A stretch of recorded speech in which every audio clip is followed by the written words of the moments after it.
So the Sanctuary, we were part of a group called Hudson Mohawk Independent Media Center, and there was a network of indie media makers from around the world who were trying to fight the war in Iraq.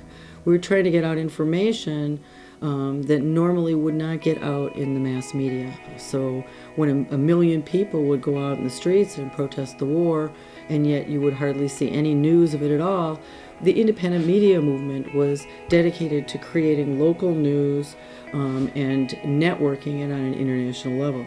So we had an office in downtown Troy, the Hudson Mohawk Independent Media Center.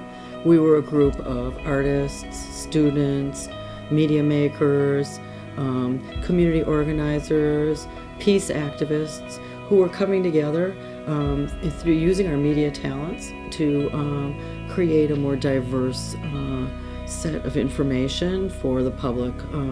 And what happened is we lost our space. So we had a friend who owned this place at the Sanctuary for Independent Media, and he offered us to come here to get started. And so we came here. We thought at the beginning that we were just going to be creating indie media dedicated to peace and justice. But when we got here, we realized, there aren't many spaces that allow for presentation of art that is dealing with social change and striving for peace and justice. And so we started having an event series. So we went from being just media makers and a production facility to a presentation facility as well. And from there we grew. And we got support from the New York State Council for the Arts and from other organizations.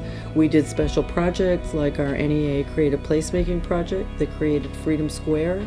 That was an abandoned lot 2 doors north of us, where we invited outsider artist Isaiah Zagar to come and do a mosaic project where we transformed an abandoned lot into a square called Freedom Square that brings in people from diverse audiences to share in art. We brought art out onto the streets. This was a creative placemaking grant from the NEA.